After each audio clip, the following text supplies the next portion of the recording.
Hi, everyone. Welcome to Office Hours. If you are in YouTube, you can look down and see a little place that you can join the actual conversation in Zoom. Otherwise, if you're here and you're an attendee and you're wondering how all the hosts became, or the panelists became panelists, well, you just have to get here early. Have good internet, good audio, and good video. We open at 6 o'clock, 6 to 6:40 or so. We just kind of are talking and catching up. Between 6:30 and 6:40, we distribute the Discord link. That's where over 700 of us actually keep on talking between these shows. And at 6:40, about 6:40, 6:45, we start mic checks. Once we've started mic checks, you can't join the panel. So you just need to know that that's part of the process. So if you'd like to be on the panel and you think that you have something that you could share that is better than what we've done, it's quite possible. And we'd love to have you join and contribute what you know to our conversation. So please try to come early and join us. At 7, from 7 to 8, we have general questions. So the questions are anything about media production. And really, this show is unlike any other show that I've seen, which is that the attendees really are the producers. You're deciding what we talk about based on your questions. And so there's 157 people here right now. There's not 157 questions or 157 votes. So you want to get into Mukana, which is our chat. You can get links if you're here in Zoom. You can get the links to our real chat and ask questions. And hopefully we'll be able to answer them or at least talk about them. Between 8 and 9, we have usually something special that we're going to talk about. Mondays is kind of a wild card. We do all kinds of different things. Tuesdays is audio. Wednesdays is camera and video. Thursdays is special guest. Today we have Daria Musk, who has been building up live shows for online audiences for a decade. And so she's going to talk to us a little bit. Fridays and Saturdays are dedicated to education. We have a lot of people that are trying to figure this out, so we've decided to kind of focus on that for a little bit. So those are kind of that's the way our schedule kind of works. And if you want to share this, don't share the link that you use to get into this, because then you'll arrive as there'll be lots of people that are you, and we won't know. It'll be like a Stepford Wives kind of thing, and we'll be all confused. So no, I don't know if anyone knows that reference. There's not many people who know that reference anymore. So anyway, I only know it because of Billy Bragg. I don't. You probably won't know that reference. And so the only reason I know it is because of Billy Bragg. I actually don't know. I've never seen the movie. Anyway, there's the link in the chat, so you can invite people if you like. All right. Did anybody ask any questions? Did the producers do their job? Well, they absolutely did. Okay, excellent. And I think we have some fun ones. I'll let you know. Remember, I said there was one I thought we could do an hour on. I'll let you know when that one comes up. Okay. And so, the questions will, by and large, come through on popularity, how they get voted. So if you see one you want answered, by all means. Absolutely. You're driving the show by either what you ask or how you vote on it. And what happens is at the beginning is we answer things slowly, and at the end we answer them quickly. And so things that get more votes will get more discussion. All right, go ahead. And a reminder to the panelists that we're going to be a little bit more strict about raising your hand. So try not to interject. Try to raise your hand. And I can't promise to get to everyone as we keep moving through it, but we'll do the best we can. All right, next question. So first question. Raul Santos wanted to know if you have a suggestion for an audio mixer that's small enough to ship out, that has a web interface to control via VPN for a remote event. The smallest one that I know of is an XR12. The Behringer XR12 is probably the smallest IP-driven mixer. And man, a lot of people who I've worked with who make audio equipment have heard this, that we desperately need, something that's even smaller than that we can send out, that we can control over IP. But the only one that I know of, I think does anyone know of anyone smaller or more portable than that one? It's a pretty XR12, XR18. They're not tiny, but they're not very big either. And they will be IP controllable. Does anyone know of any other ones? Go ahead, Chris. Total sidetrack. I apologize. I was talking with somebody, I think it may have been Colin a couple of weeks ago, that your buddies at Sound Devices need to make a product called the MixPre Web. It'll have 2 knobs on the front, one for your mic pre and one for your return from your computer. it should come by default with the noise assist, and it should be designed for streamers. So can you talk to them, please? Can you talk to John and make so many years that happen? Yeah. I'm just I'm gonna leave that one alone. All right. Next question. I'm sorry. Jeffrey Reyes says, Alex, you once mentioned that you were almost always using the MixPre. This is the one. I think this could be an hour. You mentioned that you almost always use the MixPre 3 on advanced mode. What settings do you use on advanced mode that are not available on basic mode? Well, what settings does everyone here use it on advanced mode? I think that for me, it's the USB routing. I think the USB routing is the thing that for me, that's the main thing, is that I have control over the USB routing, and it's not, you can't do what you need to do there in basic. I mean, it's not that I use the MixPre super heavily. It's just that I can't get the audio out of the USB the way I want it, or in and out, without advanced mode. So I don't. Does anyone else have anything special that they use in advanced mode that they? Yeah, go ahead, Mickey. Yeah, I'm gonna try to do my inner Jason and say, like, basically everything. Advanced, like from the most basic thing, gain staging. In the basic mode, you cannot have different levels for your ISO tracks and the level that's going to your mix track. You can't have those two different levels. So for example, if I want to keep on rolling on my ISOs, but I don't necessarily need that mic in my mix, I have no control over that. So like pretty much, like for me as a mixer, like I have no use for basic mode. And basic mode, though, is if you're out in the field, the goal is to keep it simple and keep you from doing things that you shouldn't. So the basic mode, I think, I'm glad that they have it, and I love the idea of kind of a tiered view. I always think that most products should have 2 or 3 tiers of complexity, so that you can. Yeah, progressive disclosure, exactly. Yeah, and because it if you're getting started, you just want to turn it on and have the things that you think it should do, have it do those things.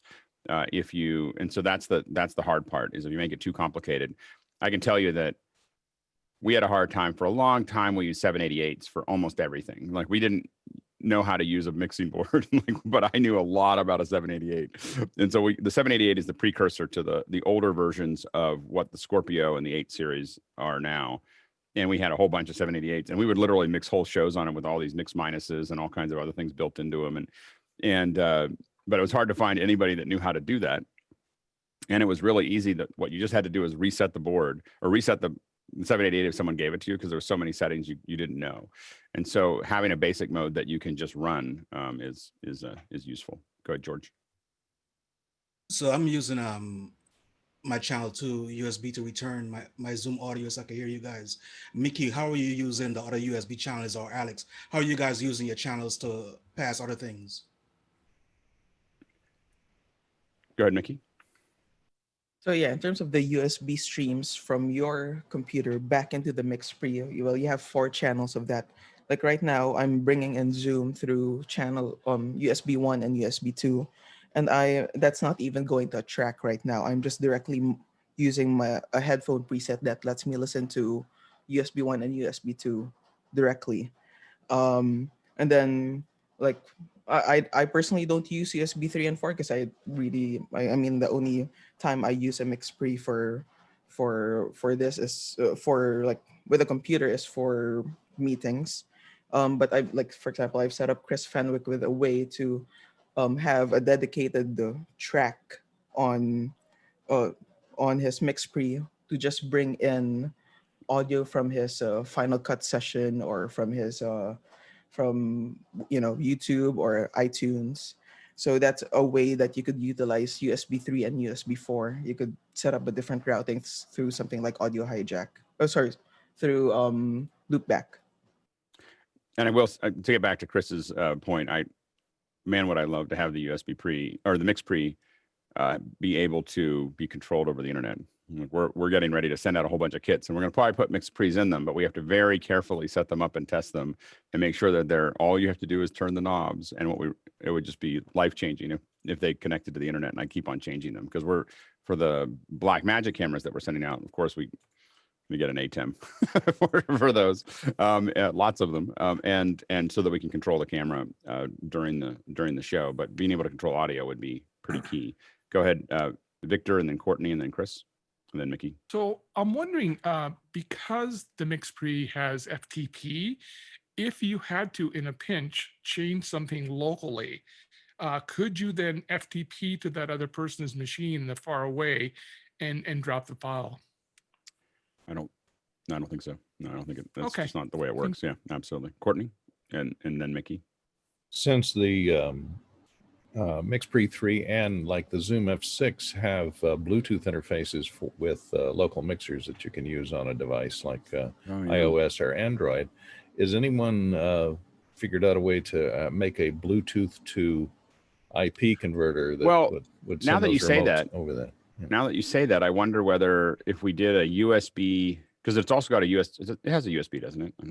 My Scorpio does, but I think it has a USB. So you could theoretically do USB over IP. Well, I think it uses, well, I'm not sure on the Zoom uses a Bluetooth. You have to buy a Bluetooth dongle, but it plugs into USB. The MixPre you can hook up USB controllers to it. Yeah, go ahead. Keyboard control. No, it has. You can take like a little like Korg, and plug it into it and run. I see. Right. So now I got to think about that. That's super complicated, but it could be possible. Go ahead, Mickey. Yeah, I just wanted to add to what, like I said early on in this discussion, was like when you're using your MixPres in basic mode, you aren't utilizing your gear to the full potential. You could do so much more in advanced mode. Like I appreciate how I understand how people appreciate using basic mode, but if you really want to push your machine, go into advanced mode. Try to learn it. I do think that we need an extra hour. There's enough. How many people here have MixPres? Just out of curiosity in the panel. So there might have to be an hour of us talking about MixPres just to make sure that we all understand how to take full advantage of our investment. Go ahead, Chris. A couple of weeks ago, you said, and I quote, "When something goes wrong, I ask myself, what conversation did I not have?" I would consider the fact that this MixPre web product doesn't exist yet as something that has gone wrong. I think you need to examine what conversations you have not had. I know, and here's the worst part: I've had so many. So anyway, I just haven't said it right I'm not yet. saying you or haven't done tried. something I'm saying you haven't tried hard right. enough. Okay. okay. We're gonna go ahead, guys, and then Mickey. While we're on the subject for the viewers at home and the panel, here's the Wingman app that's Bluetooth, and you can see that you can rename tracks. I don't know how well that shows up, but you can rename tracks, start and stop record. You can arm tracks, and then you got time code, and you can also, let me get out of this. There's no media in my machine right now, so it's not allowing me to, but then there's reports that you can run. So there is some, control. So all they have to do is just make it IP. So that would be cool to have them, John, let's make the request. I think it was us that made the noise assist available on MixPre 3, 6, and 10, right? Because it happened like the next day after we requested. Yeah, I'm sure that they had not thought of that at all. Yeah, exactly. Mickey, then Courtney. Yeah, the Wingman app doesn't allow you to do any like level rides or gain changes. Although the app from Zoom for the F8 and F8N does allow you to do that. Sound devices, John, I think was it John or was it Chris? I think Chris did release some videos on Facebook, wherein he set up a keyboard emulator that works over Bluetooth, and then he paired that with an Android device, and he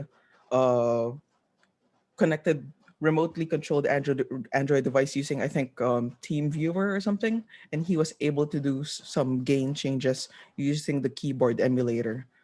And then going back to what Chris Fenwick was saying, I think we were the ones discussing Fenwick, and the MixPre web that we discussed was actually a single fader knob version with an LTE modem in it. Yes, that would be good too. Courtney?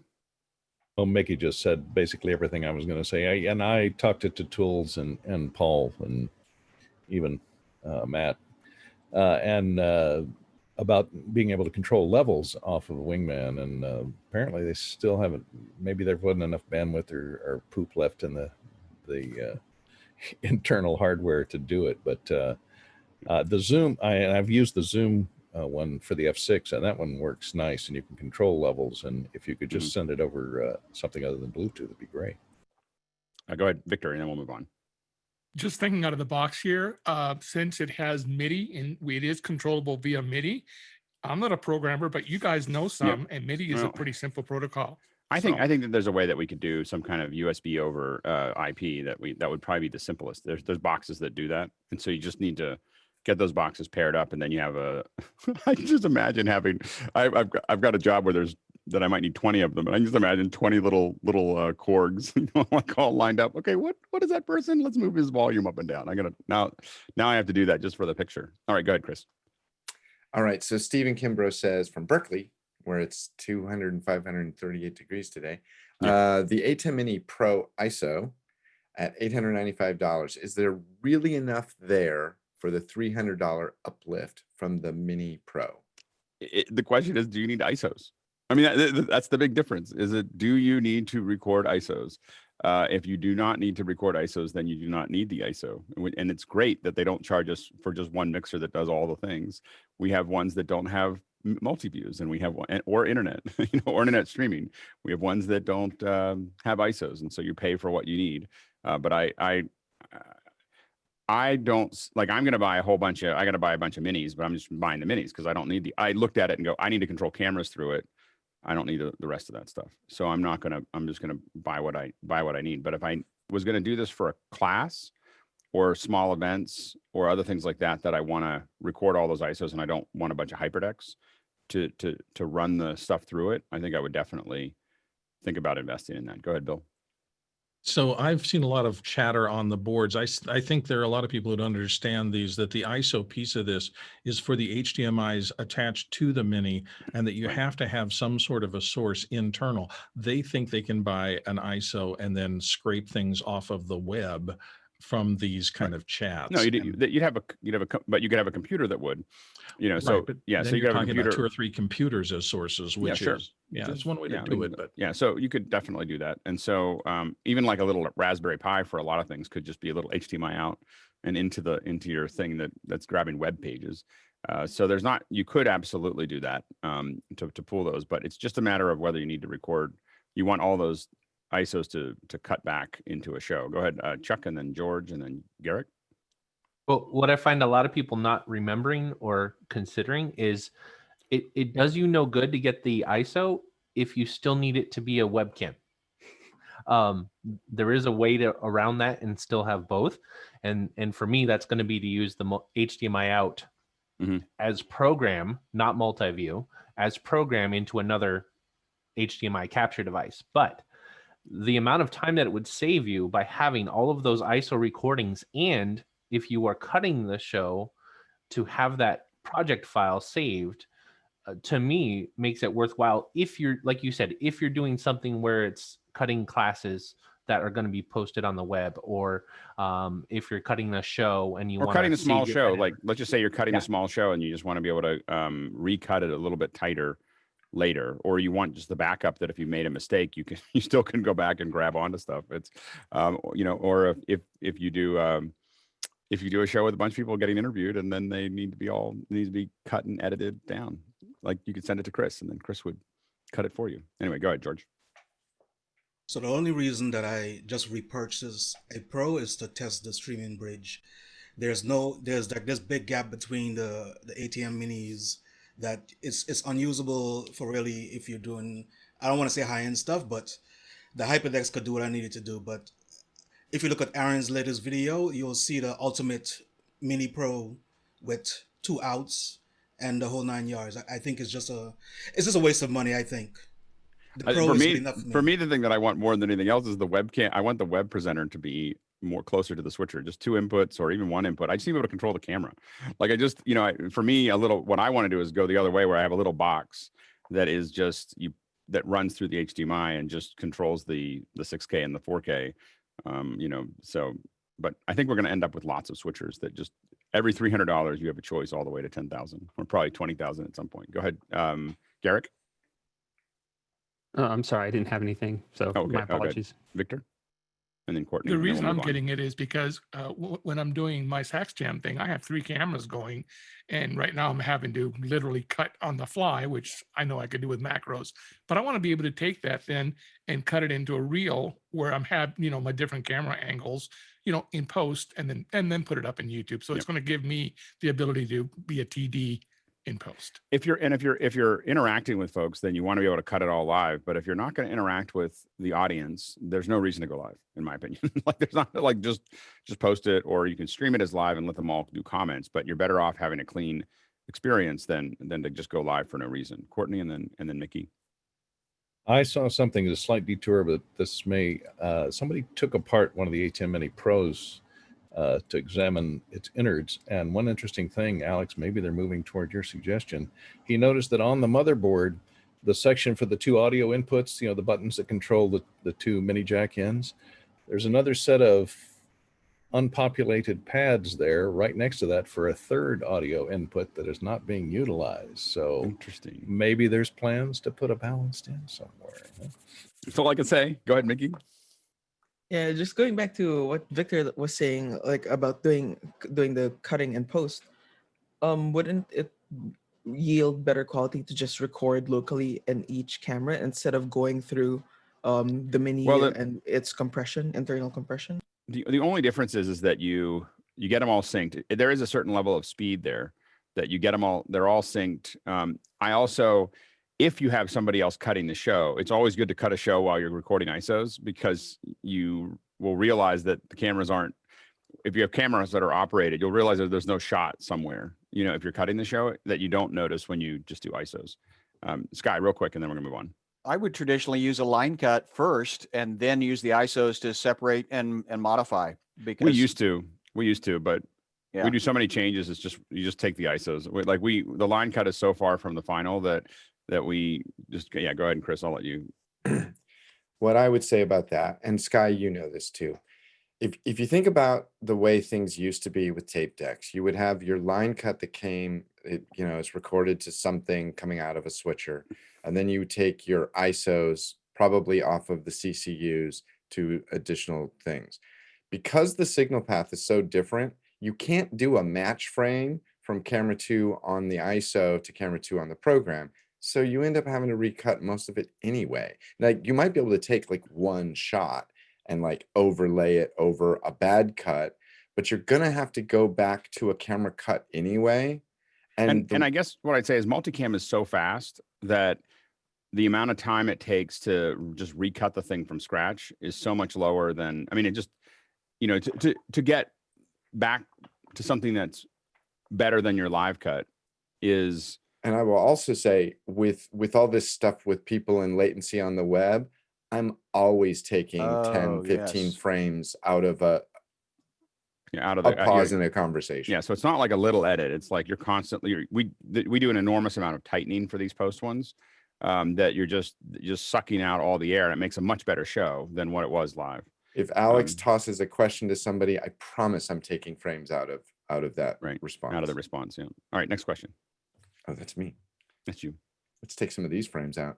Vinny DeSalvo from Scotch Plains says, has anyone had any issues with extending your desktop to an ATEM Mini?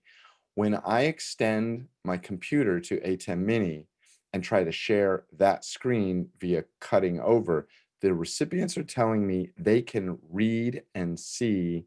They can't, probably. They can't read. Yeah, it's probably a resolution thing. As far as, I don't think it's that it's not working. I think it's just that you have to really go in, and if you're streaming out with a Mac, at least what you do is you make your scalable size a lot larger. So the text is larger. So that's just going into your monitor settings and setting it to a larger or a lower resolution so that it comes out at something that's more readable. Go ahead, Colin. Another educated guess is it may be a persistence thing where the input may not be persistently active. Well, I think that they're saying that they just can't read it well and can't read it well. I mean the machine, the OS is not initializing that connection correctly because the ATEM is not providing it a persistent input. But I don't think that they can't. It's not cutting over. I think it's that they can't read it well, and can't read it well means that to me means that it's too small. Like does it read it well or read it at all? I don't know. It doesn't say read it well. It says well. It does say well. Okay. I think what it's pretty simple. You're taking, let's say, a 2K or my Macs are 5K displays, and if I try and squeeze that down to a 720p, well, I thought I had this great idea. I had this great idea of doing Mac Break in 4K. So we did one in 4K. This is like in, I don't know, 2008 or 2009, whenever it would have been about then. It's when YouTube started putting 4K up. We immediately jumped and said, we're going to do one, on top of the fact that it nearly killed us to edit it. Back on those machines, it was unreadable. Like it was like the interface for the screen was unreadable because it was at 4K. And we were like, hadn't thought that out. Go ahead, Paul. I can't hear you, Paul. Which Paul? Okay. Which Paul? Paul Shadwell. Shadwell or me? Shadwell. No. Okay, Courtney, go ahead real quick.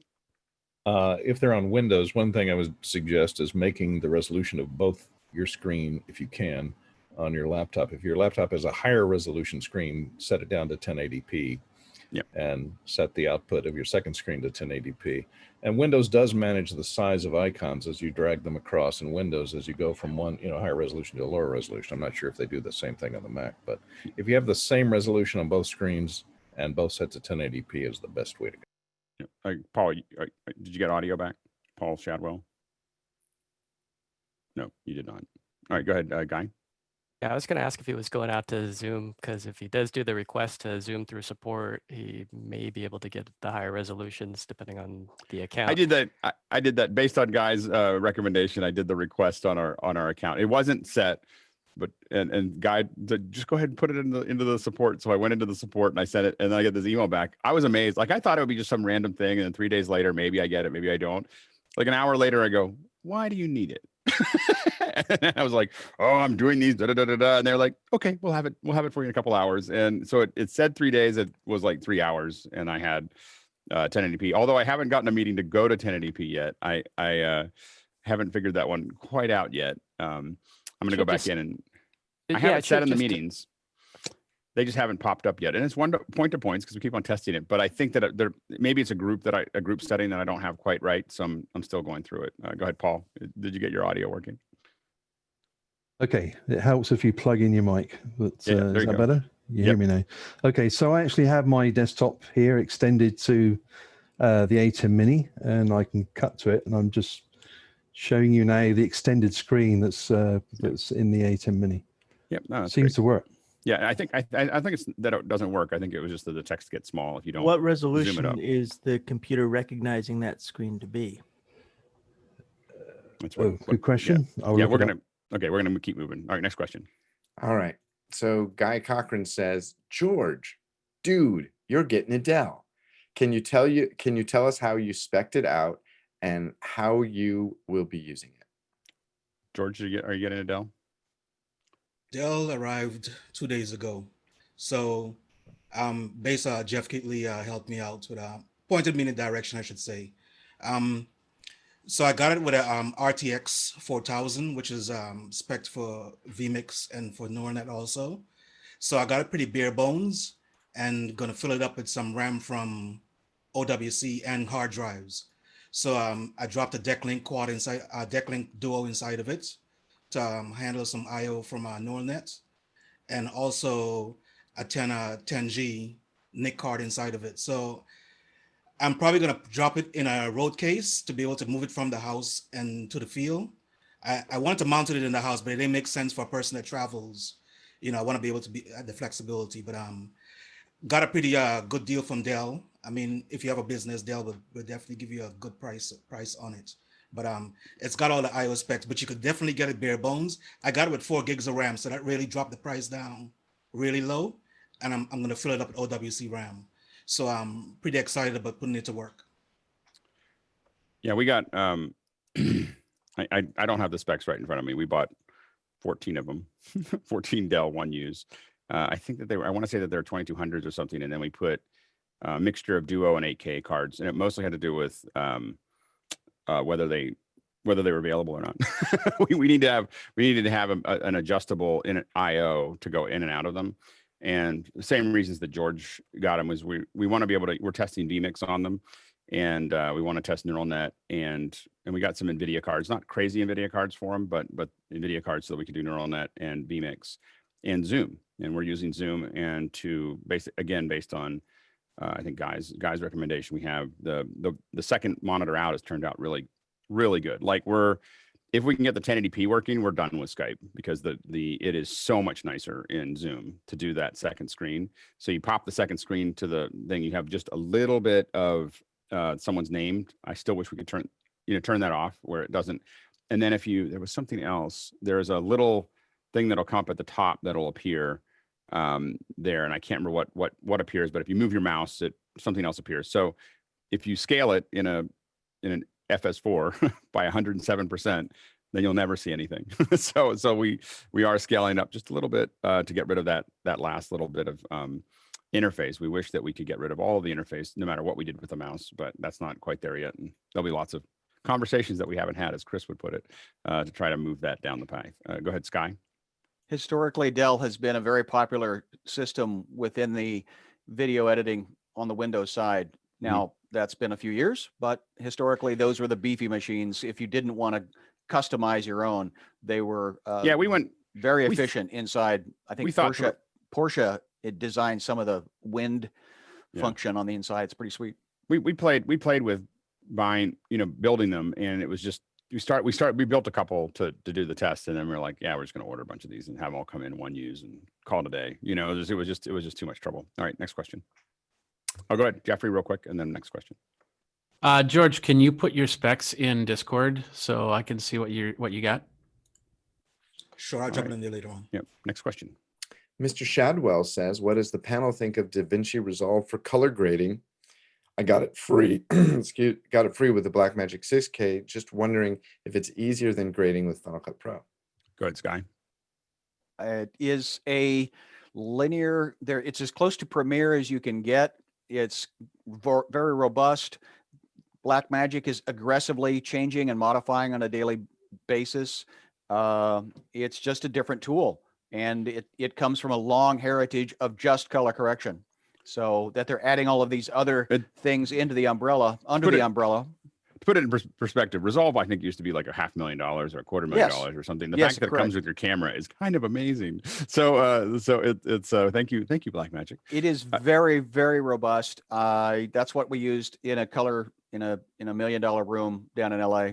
I think that you want to learn how to do it. If you want to start getting to color correction, you can do a lot of it in Final Cut. So if you're doing Fast and Furious and you're putting stuff together and you want to make things look good, you can definitely do a lot in Final Cut and get it done, or in Premiere. But if you want to get serious about color grading, there's a bunch of tools in there, especially with your camera. Once you open RAW, you have to open, like currently, you have to know how to do your coloring with the raw data, because you can't open it in Final Cut. So you're gonna have to convert it there anyway. But I think that it's a really worthwhile skill. And there are things, if you get really serious, that make it more worthwhile. Like, for instance, if you want to author Dolby Vision, you can't do that in Final Cut. You have to do it in Resolve. So you have to kind of keep that in mind as well. Plus, it offers great stabilization. Yep. So Bill, and then Colin. I support everything that's been said up to this point. To me, I think of color grading very much like becoming a musician. It's not the tool you're using, it's the skill set you build. So whether you're sitting down in front of a complicated synthesizer or a huge pipe organ, at the core of that is, can you play? And with color grading, I think there's so much to learn about color theory, about mapping off windows. It's just a really deep subject. It is. It's a lot of fun, and there's a lot of great training. Blackmagic has done a lot with building out a lot of training videos. So you can learn a lot about color grading through Resolve's the videos that I don't know where they are. They're hard to find. You have to kind of dig through them to find them, but they're constantly recording them, and I think that it's a good thing. And I am trying to get someone from Resolve to come onto our little thing to talk about basics of color grading in the cameras in Resolve, and so we'll hopefully get that in the next couple of weeks. Yeah, absolutely. Colin, very quickly, it's worth pointing out that it's not only free with the camera, it's free without the camera.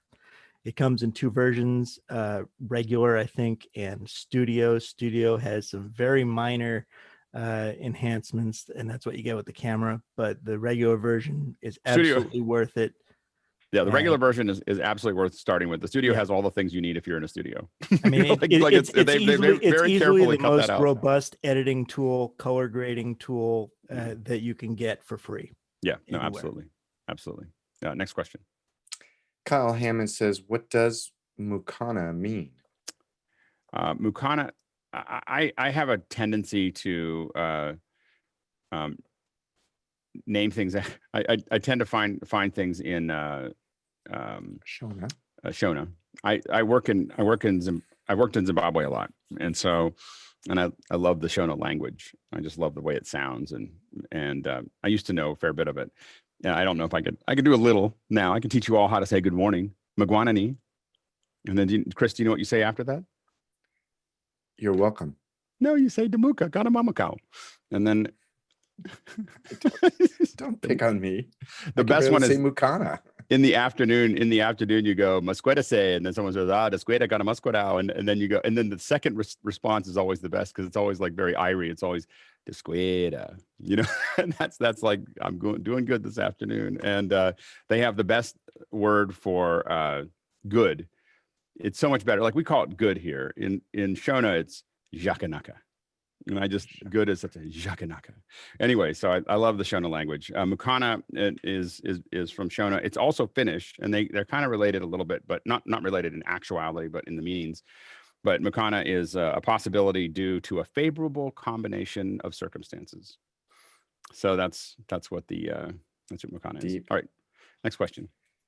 Does anybody else want to? No, okay. Kyle Hammond says, what was the general order of audio filters effects that people use for killing room tone? Go ahead, Courtney.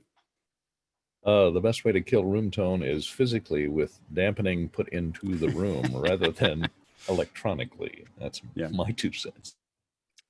Go ahead, Bill. Well, generally, room tone isn't something you want to kill. I mean, the traditional definition of room tone is recording what the room sounds like so you can patch editing stuff later by laying that room tone over.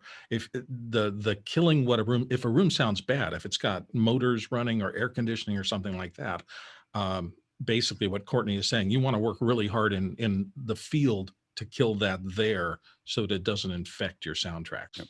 Go ahead, Mickey, and then we'll move on. Yeah, if Kyle is talking about like room noise, excuse me. Yeah, if Kyle's talking about like noise, I would start off with EQ, and then after that, if I can't get it all out with just EQ, to like get it to an acceptable level just with EQ, then I'd put in a broadband noise suppression, like DNS1 or maybe Waves WNS. All right, go ahead, Courtney, last, and then we'll move on. Yeah, I interpreted him as saying room tone meaning reverberation or aliveness of the room. Yeah, and the app that I've used in the past, I haven't used it recently, is Synaptic, but also there's all the isotope stuff. Next question. On a previous show, some of the panel recommended Orban Loudness Meter to allow me to do a home mic check. As a follow-up, which of the mini meters on the app should I be focusing on getting to that elusive minus 20 lufs?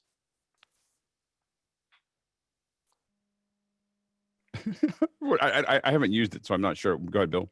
Well, I was just going to say that you should know that the minus 20 is what works for this show. It's not necessarily the standard for everything on the planet. So be careful about that. There are other standards that you want to meter to. But LUFS is what you're looking. I mean, go ahead, Mickey. And Yeah, I don't know the app well enough to say. Exactly what Bill mentioned. Like, I mean, for something like this, or well, for a meeting, the goal is to get everyone at the same level. I mean, I don't think it's so much like getting to to like -20 that's important. It's more so we're playing on the same field, so no one is like too loud, no one is too quiet. Next question. Stan Chan, my neighbor up in Roseville. Hey, Stan. Recommended mic stand for mobile use. Go to Guitar Center. I think I was trying to think of like, is there one that is great? I usually I have these little foldable ones that I buy at Guitar Center that I picked up a couple times. They fit in my the hard part with them is finding something that has enough weight and can get up high enough, that you can travel with. And that's always the thing that I have the most trouble with. Mickey and then Bill. Yeah, I don't know Brian. exactly what stand means by mobile use, but I guess like if it's for something that would be put on a stage, you would want to go more for a round base stand than a tripod stand, because round base stands are more weighted, and of course they take up less floor space, so it won't interfere with the speakers or performers' feet. My favorite brands are I really like Atlas stands and also on stage. Go ahead, Bill, and then Jeffrey. Really quick, exactly what Mickey said. You just if you want it to fold up, the tripod stands are better. If you want stability, the cast iron base stands are better. I have, and I just don't have it. One of the few things that someone asked about, and I don't have it just sitting right in front of me, but I do have a little tripod one that's easy to put in my bag that I've used to take my Heil around or something else that I can just kind of set. The hard part, again, is that I usually have to set a couple books or magazines that I found in the hotel room and kind of set it up to get it up high enough because they're really small. But the other thing that if I'm going to a major city, I just figure out where the sound, where there's a place that sells sound stuff because it's like $20. And so it's easier for me to just go buy it than if I'm doing anything more than just a little stand that I have to carry around. Go ahead, Jeffrey, and then Brian. Yeah, if you could get anything with a boom arm, I always recommend take a look at the boom arm and see how it tightens. If it's got 2 rubber grommets in it or if it's got a tooth system in it. I prefer the tooth system because those rubber grommets, they start to wear super quick, especially if you over tighten those things. So that's one thing to take heed in. Go ahead, Brian. And just do yourself a favor if you're buying the tripod ones. I've bought some going, I'm going to be cheap. And they've got the plastic, the cone where the legs come out, made out of plastic. And the thing is wobbling and shaking around. If you get something that's made well for an extra few bucks, it's well worth it. Yep. Next question. Also, I'm going to point out that it is currently August 20th. That means we have September ahead of us. And then it's October. And that means it's Rocktober sales at Guitar Center. Chuck Wojciak says, you have almost convinced me to buy a MixPre 6. So sorry. Any thoughts on the Zoom recorders instead? Just want to be sure the $800 is well spent. It just depends. If you're looking for the features, then the Zoom recorders probably have it all. If you want them, if you want the features to actually work, then at the level that we work at, generally, the thing is that the preamps are everything to me, and I don't think the preamps are competitive. I don't think the Zoom preamps are competitive to the MixPre ones, even though they can say that they have US 32-bit float or whatever they have, but they're just not the same. They don't have the same noise floor. And you're just going to end up with a lot more that you can do inside of the MixPre that you'll ever be able to do inside the Zoom, as far as the feature set and so on and so forth. If you're doing basic recording, you can probably get away with the Zoom, but I think that would be it. Go ahead, Chuck, and then we'll go to Phil. Well, so am I correct in assuming that I would then need to buy a license of the noise assist, and then the mix assist? Is that the other license that works really well with it? Yeah, those are the 2 licenses I think that you get. I think the Mix Assist, I don't remember how much the Mix Assist is, but it's $100. $100. Yeah, and you get those 2. You end up with a pretty full-featured mixer that can do a lot. That has a lot of overhead. I do think that if I went down the path again, I might get a 6. Or the one. Remember, the thing is, the 10 is the first one that has like real outs, out of it. So that's the other thing to consider. But then I went and looked at the Scorpio. Well. Stop, Chuck. Stop. Dante. Yeah, Well, all the 8 series, I think all the 8 series have Dante in them. I'm not, or is it just except the 833? The 833. Yeah, except that. The 888 has Dante as well. Yeah. It's the problem with Dante is it really pushes the price of all these things up because they have to put the Dante controller is expensive. Go ahead, Phil. No, I was just going to say it's not $800. It's plus 300. Nobody buys it without the noise assist. So you got to figure it's 1,100 to start. It hurts. Well, I mean, if you're going to use it as an interface, so the thing to remember is that you're not going to use noise assist for records. You don't record with noise assist, or you shouldn't. But so if you're using it as an interface for live, or if you need to move that stuff around, the reason it's kind of built into a field recorder is so that you can send it without a lot of noise to the director or to someone listening to it, and it kind of clarifies it. Or you can send it out for a live interface. So what we use it for, you have to have the noise assist. If you're just doing field recording, you wouldn't use it as much because it's not getting rid of the noise. You wouldn't do it in hardware. You would do it in software where you have time and processing. Courtney? I have, both sound devices, and I bought an F6 just to look at the file format on it. But I was pretty amazed by the F6's versatility for the price. For the price, it's 6 channels. It works as an audio interface. It has auto mix, no extra pay for that. It does not have any type of sound, any type of noise reduction, but it does have the auto mix. It's mostly the quality of the preamps. You're right. The quality of the preamps isn't quite as all I good care about as the as the sound devices. But if you're going over Zoom, as an interface, probably, you leave Zoom stuff on and you do it as an interface for this computer. I don't know, how much you'd hear the difference between the two, but if you're going to use it to actually record things, and use it in actual production, I would recommend a MixPre. And I'd suggest going and renting both and see which one best suits your situation. Yep, no, absolutely. Next question. TJ Asher says, can I get a recommendation for a cough or mute button to use with an XLR mic? Does anyone have one? I mean, I have them. I think for some reason I want to say Shure makes them. I know I've bought them in the past. We bought a whole bunch of them. Some mics are there's some Shure mics that are built into it. I can't. Courtney, go ahead. I don't have an answer for you, but one thing to worry about is the fact that most condenser XLRs that are designed with 48-volt phantom, you're going to run into pops and clicks every time you try. If you try and just mute it mechanically without going through electronic mute. We've definitely had ones that have done pretty well, but I can't really quickly find it. I think that they're the Proco ones are the ones that we've used in the past.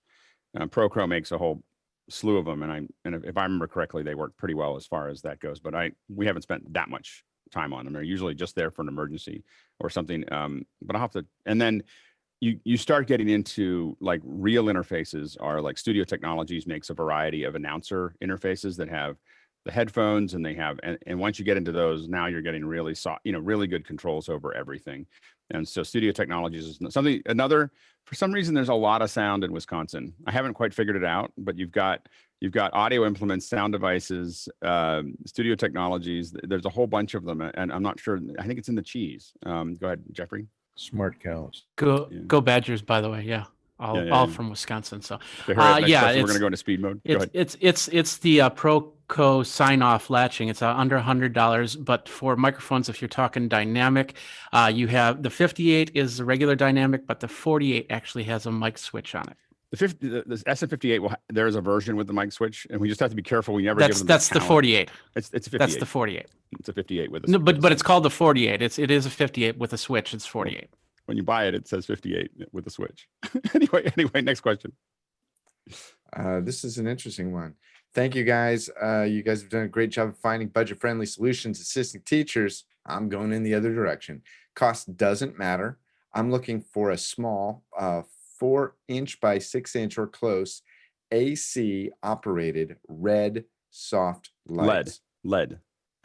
soft lights. Well, I will say 4 to 6 inches soft light to me don't go together very much. So as that light source gets smaller, no, it could be a Stonehenge moment. Does he mean 4 by 6 feet? No, I just think that but a smaller source is going to make it hard to be soft. So that's that's really the challenge that you get into as you start having, you want big sources to have soft light, big sources that are close to the subject. So when we're trying to get really soft light for someone, we try to have a really as big a source as we can find. It doesn't have to be super bright, but it has to be big. Go ahead, Sky. Well, you can also bounce it too, either diffuse it or reverse it and bounce it back in to try to get a bigger light. Go ahead, Victor. Aperture makes these little lights here, the MC4s, and they're $100. You can actually buy them in packs of 4, and they're multicolor LED. Very good buy. Small, but puts out quite a bit of light. Can you put an AC adapter on it so you don't have to charge it? Because he did say he wanted AC powered. Yes, USB-C. So you could attach like a USB-C type thing to it. Cool. And yes. I mean, and if you're going the other way when you're talking about LEDs, the make quality on the light panel stuff is pretty good. They've got lots of different sizes that you can look at. Go ahead, Garrett. I'm still a big fan of the ICANN PL103, I believe.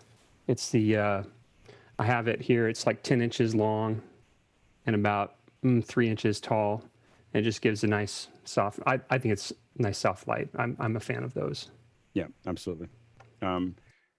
Next question. We're going to go pretty fast. Paul says, does anyone know of a 1 to 4 USB-C switcher?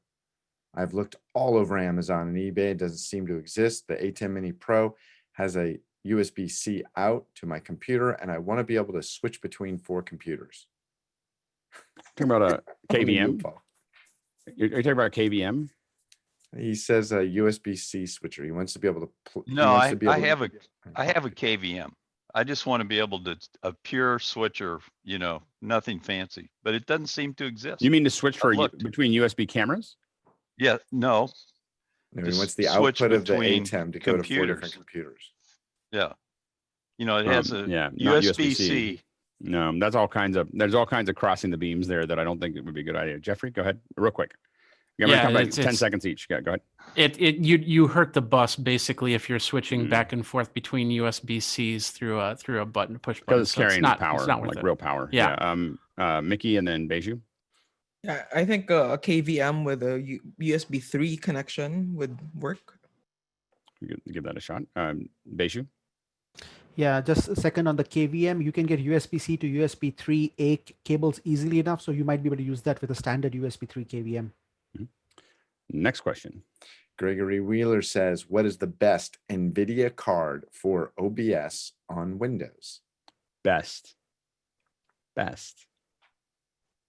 Just I mean, like best is a big word, it's a giant word. Because there's some NVIDIA cards up there that are in like the second best.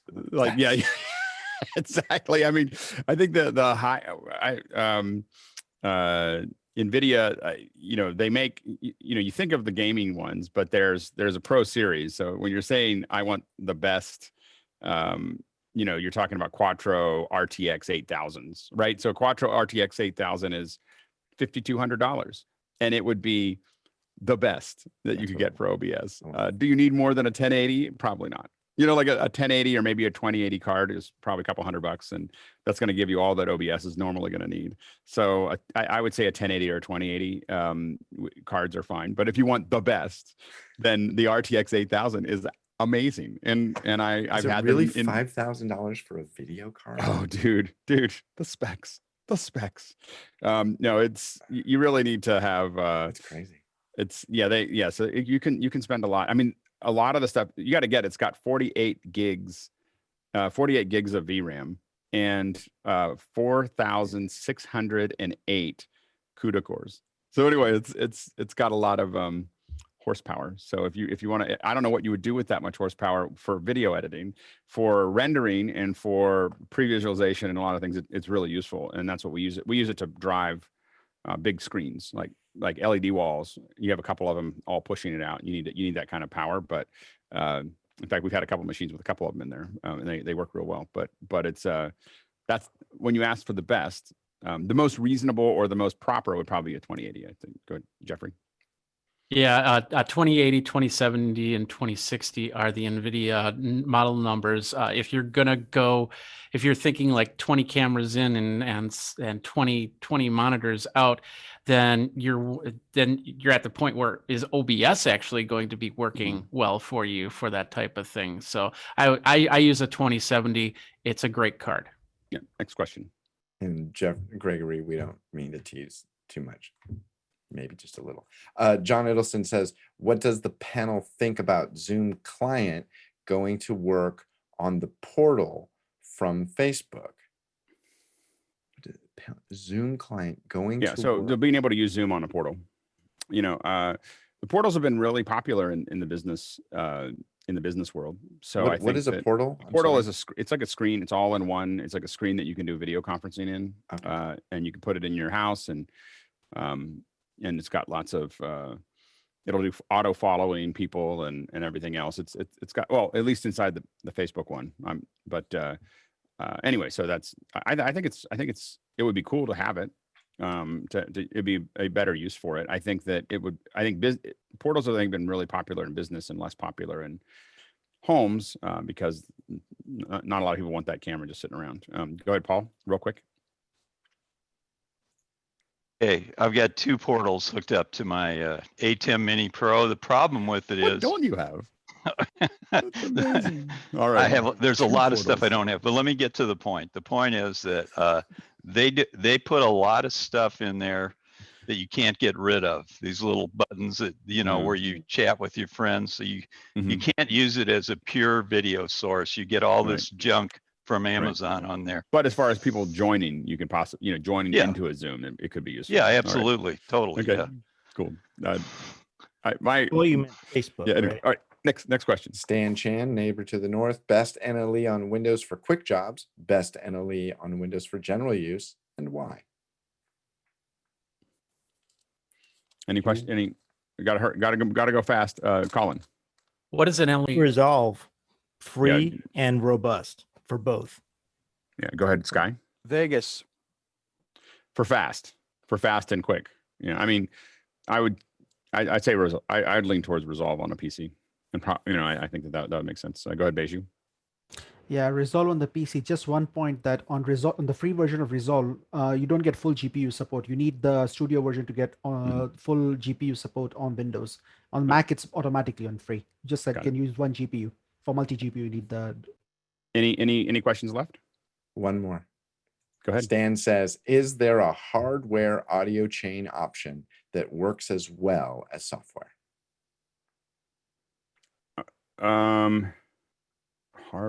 Well, there's lots of hardware audio chain options. It's called mixers. So I don't know if I'm the hardware guy, so I'm like, is there a software one that works as well as the hardware? Go ahead, Jeffrey, real quick. Yeah, absolutely. Hardware is a lot more solid. The only problem that you normally have with hardware is just the cables. If the cables go bad, then you have to switch those out. But that can get really big. Software chains, they're less reliable, definitely. Mickey, 10 seconds. Yeah, for most of audio chains, there are hardware options like EQ, compression, all that. What is difficult would be noise suppression. I don't know of any. Well, I mean, there's the hardware cedar box, but it's technically software and it's running inside a box. All right, we have gotten to the end of the first hour. We're moving into the second hour, and we have a very special guest. So I don't know how we met, Daria. I think it was. I know I was at a bar. You were playing at a bar in New York, and we were brought into.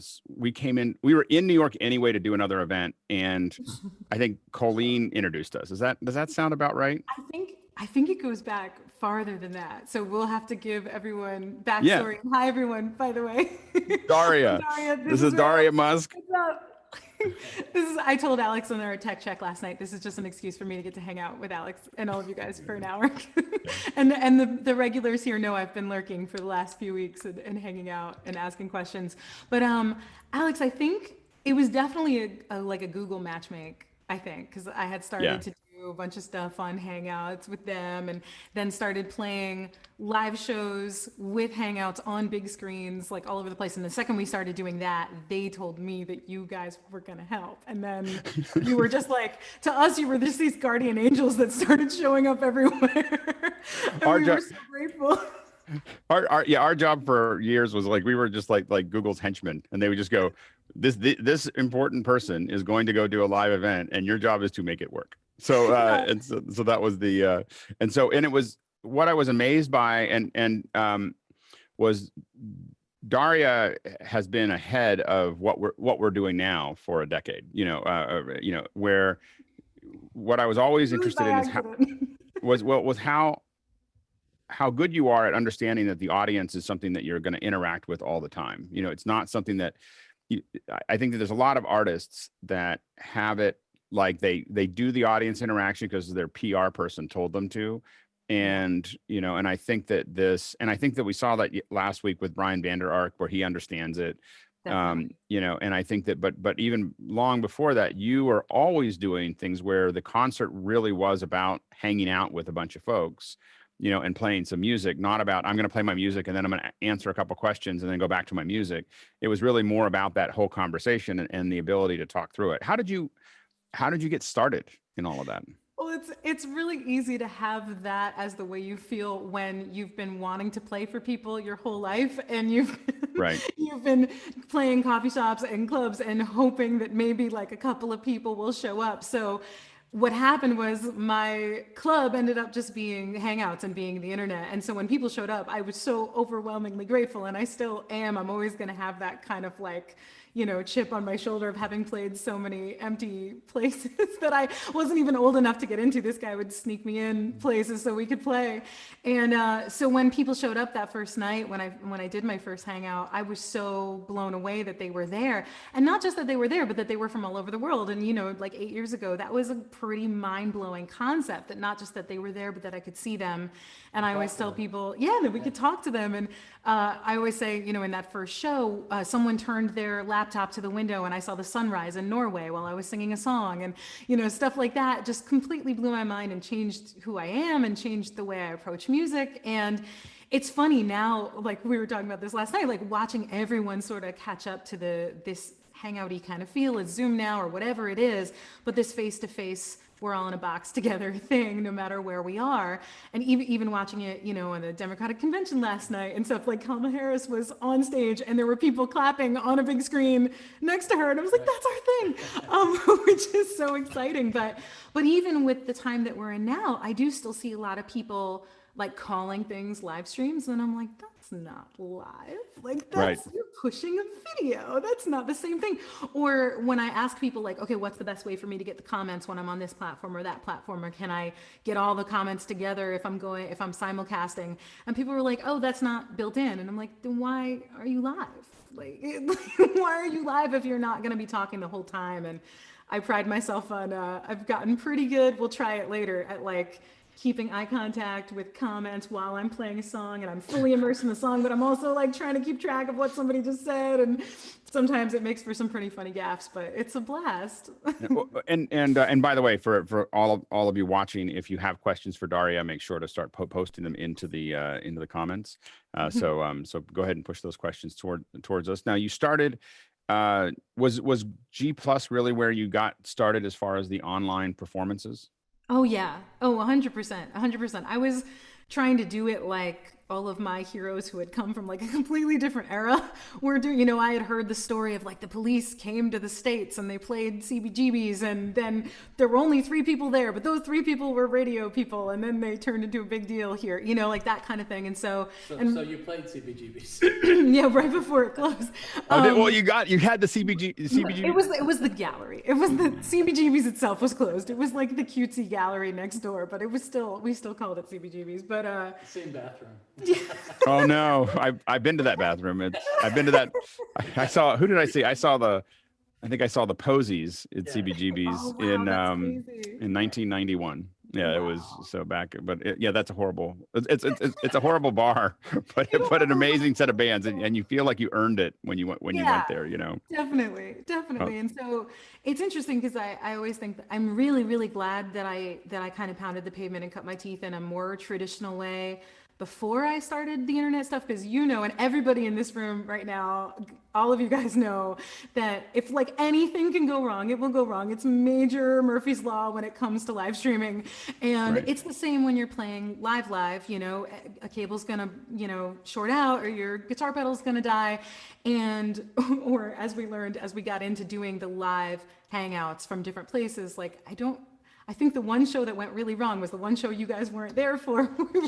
We were doing a thing on a rooftop in New York City for Verizon, and they wanted us to use their like LGT or whatever the LTE, like when it first started, and they didn't want any backups, and so I played like one chord and everything went out, like the power went out. They had plugged everything into one outlet, all the lights, everything. Yeah, but then we ended up being able to finish the whole thing on my phone, which is kind of what they were going for anyway. But just being able to we've been through this before. We've had people spill beer on our shoes while we're playing. We've had, we've had no one pay attention, so that when people did start paying attention and we did have an opportunity, it was not so scary, and we had a lot under our belt. You a lot more than me, but you also took advantage and played for hours. So yeah. 6 hours, then 24 hours. Yeah, that was the other. You played for 24 hours? With breaks. It was New Year's, and our New Year's show was doing a half-hour show for every time zone.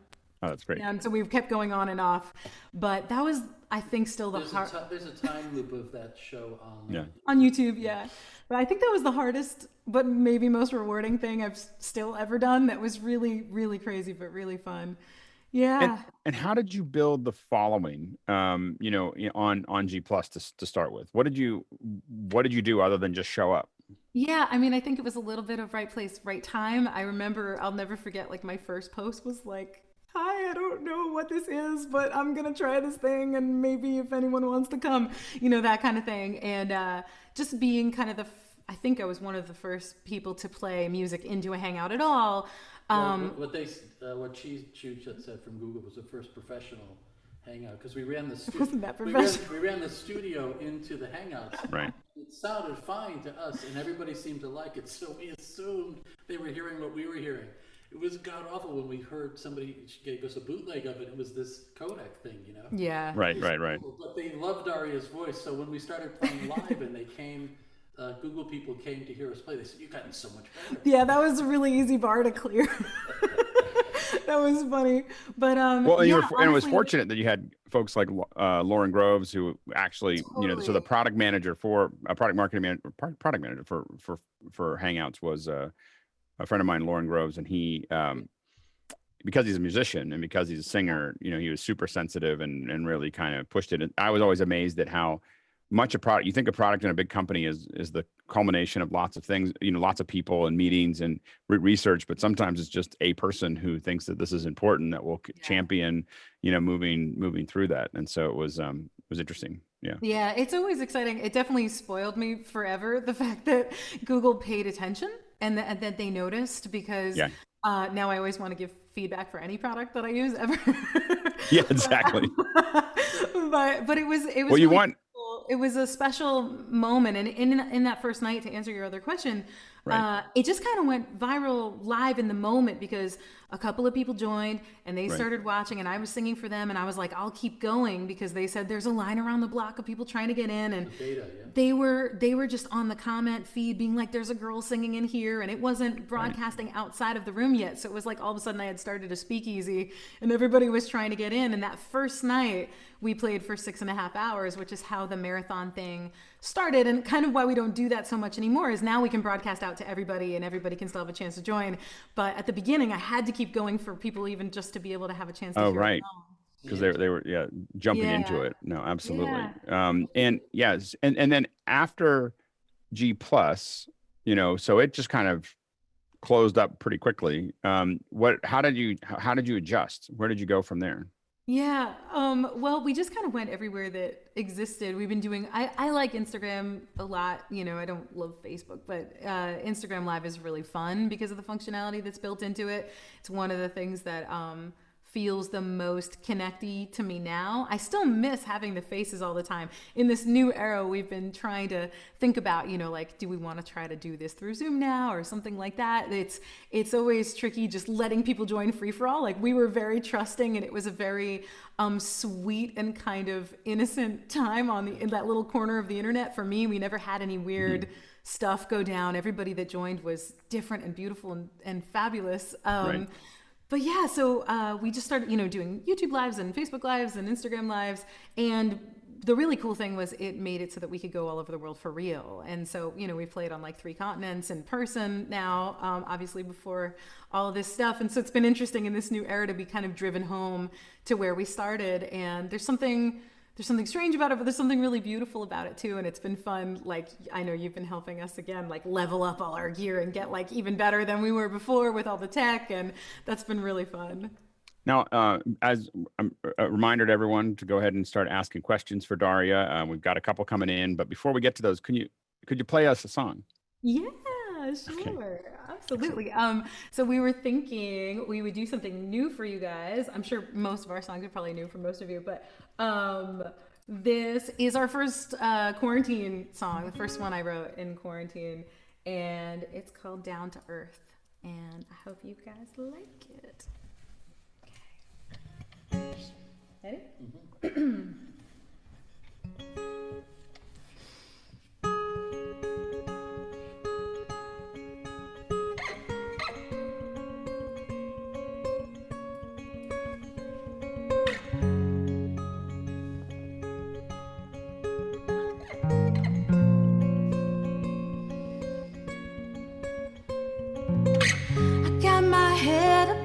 Clouds, but you're down to earth.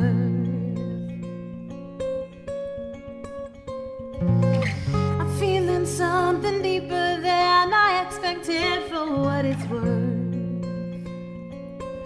Ooh, oh. Didn't notice that as I've been moving myself through this world.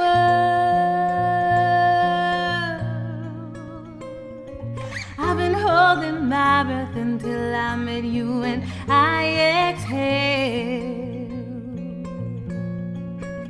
Hey, between you and me, I think we are the best of both worlds. Hey, between you and me, I think we are the best of both worlds.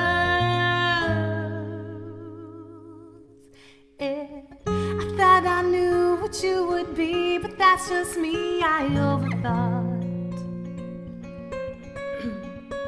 Now, don't get me wrong, it's better than I imagined or understood.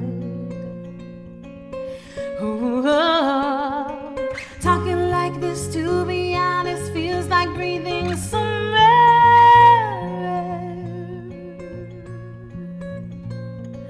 Kinda elevated, hyper present of you, so aware that between you and me, I think we are the best of both worlds. Yeah, between you and me, I think we are the best of both worlds.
the clouds, but to you down, you're down to earth.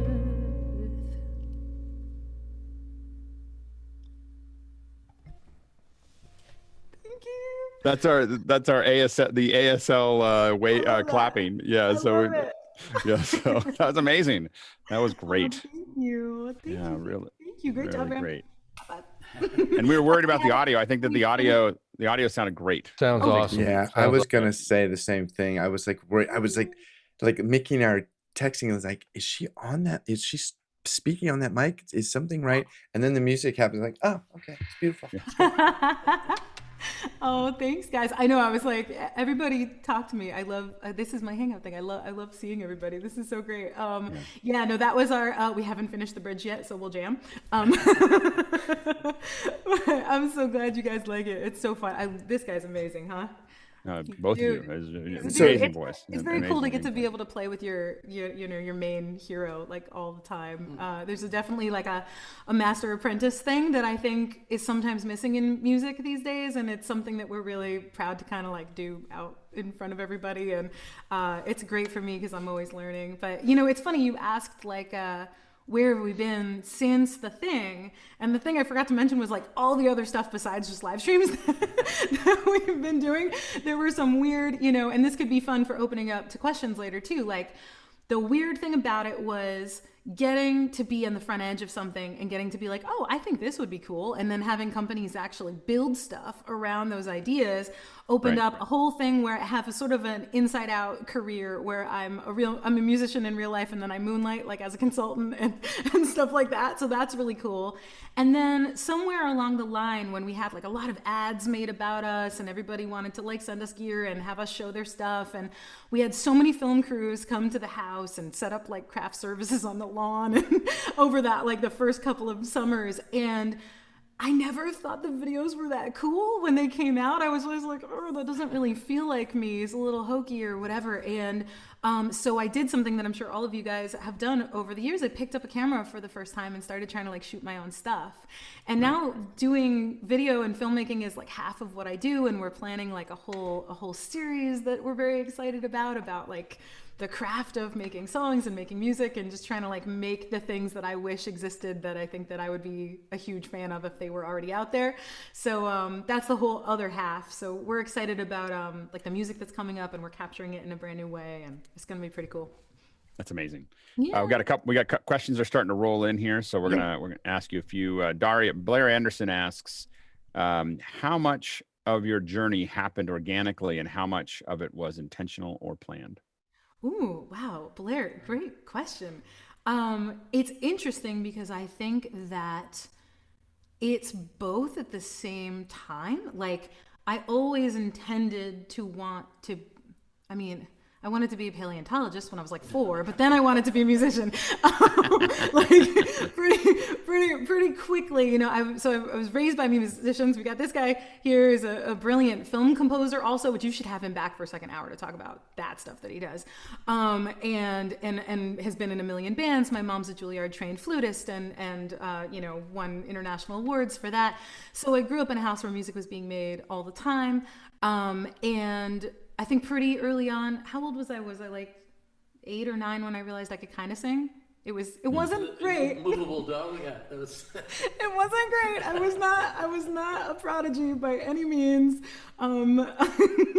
This guy keeps me down to earth a lot. He's like, yeah, you were very out of tune for a very long time. But I fell madly in love with singing. I wasn't like a cool kid in school, so I needed something to grab onto and express myself. And so very quickly then found guitar, realized I could write my own songs and get stuff off my chest, and as so many songwriters do. So that was all intentional, and I really wanted to play live. It's funny, we were talking about it the other day, right? That like my career is always centered around live.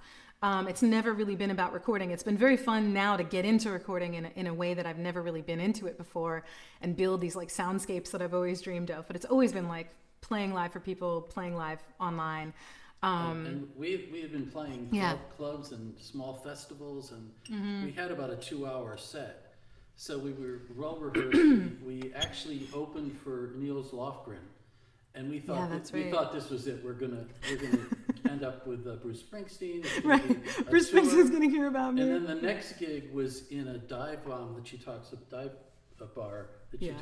in her TED talk. And there was like one person who followed us from the other concert. One man. And the rest of the sound system was terrible. Daria's pedals broke, and we decided we're going to have a gratitude shift and just play for the one guy who actually filmed us on his phone. Yeah. And then the next couple of days, that was the night that I got a call from my big brother being like, "There's this new thing called Google Plus, like you should try it out." We were well rehearsed, so when they said, "Can you play?" we could play for at 6 least hours. 2 hours. Yeah. And so, Well, and I think that's a lot of times, isn't it? That's the test for musicians, is that I think what people don't see when they see a musician is how much work. I was the lead singer for a band for about a second. No. And it was a horrible, and it was a failure. But in my thing is, it was a failure like the first couple of shows, and that was it. I was done. I was like, I'm moving on. No. But I get that the thing is that it was, I didn't have the drive, like, and I wasn't good at it, or I wasn't great at it, and I wasn't very good at it. Now I want to hear you say and no, I'm not, it's not worth it. But the point is that I wasn't able to handle a handful of people just watching, because by the time I did that, I was already on radio. I was used to a lot of people showing up. I was, I wasn't, ready. I couldn't deal with like 3 people. And so it's such an important aspect of just pure determination to get, to get that done, that you just take, and all of those are reps. Instead of, in some ways, you're almost practicing in front of people. I mean, absolutely. but and you have to practice in front of people in order to be able to handle the energy. So it's interesting, like for anyone else who's watching, or anyone who's in this room who, like, it could even be in meetings, but if you have to like do public speaking, or if you do performance of any kind, a lot of people talk about stage fright. And I was raised by this like remarkable flutist, right? And my mom raised me telling me that there is no such thing as stage fright, that it's performance energy. And when you feel that rush come up, that's the superhuman drive that you need in order to be able to do a great performance. So the trick is then learning over time how to like surf that wave, because that wave can be really strong and it can knock you right on your butt. So, so that's the thing. But yeah, I mean, back to the intention, I think the intention was like intending that I was going to do my very best to not give up. And to try to make a weird life of my own that was going to be different and strange. And now I call it being an artistpreneur. And that's something I really love talking about, like trying to fit the puzzle pieces together to make what you love into what you do, and not join like the rat race. And I'm sure everyone in this room has figured out your own like little toolbox to figure that out for yourself. And it's hairy and weird and super duper scary sometimes, and sometimes even if you get really, really high, then it gets really scary again. And I've lived through all that kind of like oscillating wave of up and down now, but it's still so rewarding and so worth it. But the other cool thing I want to say just on that subject for Blair is that one thing I think I've learned over the last couple of years that's been really exciting is that your intention can drive you like a North Star, but then you can be totally surprised by stuff that you didn't see coming. And that intention, like Ram said, keeps you so that you're ready. But then everything else goes out the window. Like I never intended to be an internet person. I never intended to live stream. I never intended to do the other kind of cool work that I'm working on now. And, we were talking about future forecasting. There's like a bit of that's been going on lately, and kind of dreaming up companies and all sorts of stuff, that I never could have foreseen for myself. So you kind of give yourself that North Star and then just keep going, And they often say luck is when opportunity meets preparation. Like that. It's that you have to be ready for that to actually occur. Now, Chuck asks. He says, "I have a client who thinks she cannot do a music event with interaction over Zoom. What would you tell her?" Oh, I mean, I would say that's not true. We're doing it right now. I mean, clearly, yeah, we're doing it right now. Yeah. And like I said, that's something that, everyone hit us up if you're interested in kind of doing like a 2.0 of what our original concerts were, where we get to do it like this, where we can see your faces, because I think that's something we'd really, really love to do going forward. But for your client, man, get some people in here, fans or new people or friends or family or whatever, and sing right for them. I think I saw there's some very cool applications you can do with Zoom. Like we're big fans of Jacob Collier, the absolutely brilliant little genius musician who I think he's been doing a lot of stuff for music colleges lately, where everybody's joining in Zoom, and then he's like just taking them through music theory and stuff. So yeah, absolutely, you can do it through here. Yeah, and I think that I've seen some bands go down this thing like we want to still play on a stage, and they're trying to figure out how to make it big virtual, and we've seen a bunch of those things. But I feel like this intimate moment with bands of being able to talk to them and have a conversation, something that you pioneered in a lot of ways, for a lot of folks, is something I think that a lot of the fans would prefer.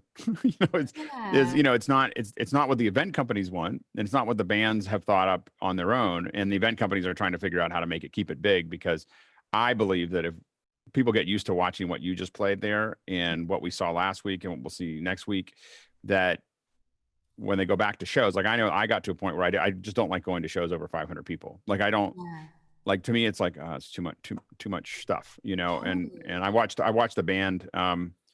The first time I saw live, there was 50 people in the room in Pittsburgh, and dancing around, to their first album, and then there was 300, and then there was 500, and then there was 7,000, and we got the 7,000.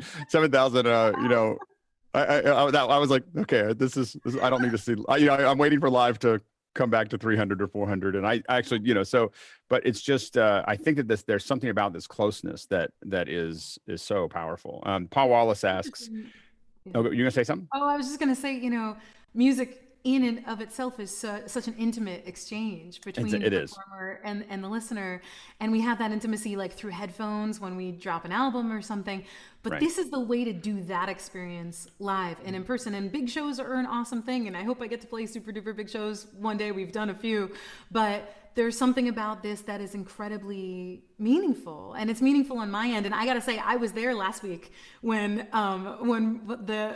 Brian, right? Brian, yeah, yes, from the Verve Pipe played, and it was maybe my first time in a very long time that I was on the receiving end of this kind of exchange, and I was so moved. And sometimes it's easy to go like, oh, does anything I do matter in the world, especially in times like this? And I was so touched. We were both crying, and I was like, it's such a nice thing to remember that this does matter, and this kind of heart-to-heart connection that we can get just through the screens or whatever is the thing that's going to sustain us right now. It's the stuff that makes life worth living that's gonna keep us going now. And it's gonna be I think it's a different generation of artists. It's folks like Brian, it's folks like you, that understand, conversation and being able to do that. I think there's a lot of artists I worked with that wouldn't understand this. They don't know how to talk to people in that way. Paul asks, the closing of Google Plus was devastating. I had 40,000 people in circles. Yeah. What did you do to adjust, and were you able to migrate a lot of those people to another platform? Yeah, I know. I cried a lot. That was really hard. I've had my eye on TikTok for all the really big TikTok kids, because I'm like, oh my God, not again. I had 3.5 million people on Google Plus. So that was really kind of intense, losing my connection to that and trying to migrate and build that back as much as I could. And I think we did a fairly okay job, but it wasn't the same giant connection that we had there. But over time we've rebuilt, and we've built different things and new things. And I think while we've gotten the numbers, for the shows back up to where they were when we were doing that, which is thrilling. It's always great to see 1 million people watch this thing. That's amazing. But that super close connection is still something that I'm looking to rebuild on another platform, and never just found another platform that worked as well for me as that one did for that. But I'm sort of, like I said, leaning into Instagram in a way I like that it's easy to have conversations on there. Oh no, I think that Zoom might be a good one if we can get. We do Zoom. Let's Zoom it. This is it's like a next generation of Hangouts there, and you can scale it up. Absolutely. Charles Klein said, "Hey Daria, what mic and audio chain are you using? You sound fantastic, artistically and technically." Oh, thank you very much. I can let this guy answer most of the questions, but I know that I'm on a very lovely Audio-Technica mic that has a very long name with numbers and letters that is not easy to remember. And do you want to tell them about the chain? I'll tell them the video, and then you tell them the audio. We're doing a Sony A6500 with a nice 50 mil going into the ATEM Mini Pro that so many of you guys have, and we're on an iMac here, and then he's got all this beautiful stuff. I'm actually running everything through, and I'm using a bunch of their plugins. If I don't look, it'll and focus then on oddly enough, I'm sending it to a TouchMix Pro mixer here because I have some other things I wanted to have room. And just to interrupt you just for a second, are they frozen for everybody or just me? Uh-oh. No, we somehow froze as we started talking about the audio and video chain. Of course, the irony is not lost on me there. No. There's try close because we can hear you. Oh, can we hear you now? Yeah. Can you try closing your just mute your video and then turn it back on again and see if it pops out. I think turn on the defroster. They're frozen. Yeah, exactly. Oh man. There we go. Hey, are we back? I think we're back. Yeah. Okay. Yeah, I'm so sorry. No. This is the internet. This is what happens. It's not a people. I try to explain. We use Zoom for all these things, but a lot of times we have big fiber that we put in that takes 2 months to put in, and it's expensive. And I say, well, because we want to. The internet is the internet. Phil, you were going to ask a question. Did you have a no? So anyway, so mic and audio chain again. So you have. Did we miss anything universal there? audio, a bunch of mics in the room. Yeah, and I'm running universal audio into a TouchMix 30 Pro, which is a QSC thing, so that I can get some room mics as well. That's great. That's great. Michael J asks, "Hi Daria, your guitar playing style is fantastic. What is your process? Are you self-taught? Lessons? What's your favorite guitarist?" Oh, that's so sweet. Thank you so much. That means a lot to me. So of course I've learned a lot from this guy, but I have to say my patron saint of guitar is Dave Matthews. He's my absolute ultimate hero. And actually he's been doing a couple of little live streams, and that's the live stream where I sit on the floor like a tiny child and squeal. I can't stand it. It's so great. And it was really funny in one of his live streams that he did a few weeks ago or months ago. He said, I would tell people how I play guitar and teach all of you, but I don't want to teach you to do everything all wrong. And because he plays in a really weird way. And I'm like, that's my favorite thing though. So yeah, I'm a little bit self-taught. And then taught a lot by my heroes like that. I learned every Dave Matthews song I could get my hands on. From him, I got a lot of how to play lines and counter melodies and sing against them at the same time rather than just playing chords or just strumming or finding different kinds of cool shapes to do up and down the neck. But that's something that really opens up the songwriting process for me rather than just sticking to the same chords everybody does. People do brilliantly with the same chords over and over. It's amazing how many millions of billions of songs you can write with C, D, and G, and they're all awesome. It's amazing. But for me, if I can grab something that's a little strange or a little weird or play a line and sing against it, my ear starts hearing things. And then the guitar, it's funny you should ask. That's really cool. One of my favorite groups of people in the world are the people at Taylor Guitars. So they are family to us now. We've been out to San Diego to hang out with them where their factory is tons of times. We do lots of events with them, and I do live streams with them. And this is one of their really, really fancy, really beautiful guitars that they sent, and it's so pretty. Oh, it's so pretty. This is, if there are any guitar nerds out there, this is Koa. Hawaiian koa wood with a lot of beautiful inlays and stuff. So I goof around and experiment a lot on the guitar and just try to find something that sounds a little different. Go ahead, Chris. Excuse me, Daria. Multiple times you have referred to the gentleman sitting behind you as this guy. I'm wondering, is that a stage name like Sting or something, or does he have a name? And is it possibly, is this your father? Maybe. Okay. But you've never, this guy, you always just say this guy. Is that a stage name? No, his name is, his dope, cool producer name is Ram. You know why? It's because this guy. It's sort of a running joke that in our live streams, he's more popular than I am. Everybody loves him. So. No, our fans know him really, really well. And he's kind of been by my side in all of these shows from the beginning. He's the one that told me when I was like, maybe I'll just play into my laptop on this thing. He was like, no, let me hook up the whole studio and make it sound good. So I owe so much to Ram right here. Nice to meet you, sir. Ram right here. And I can do a little CV. So Ram happens to be married to my mom. This is one of the cool things we want to start talking about actually in the new show that we're making is our relationship, because it's kind of special and weird and different. He met me when I was about 6. So technically step Papa, but he's my Papa. He's my dude.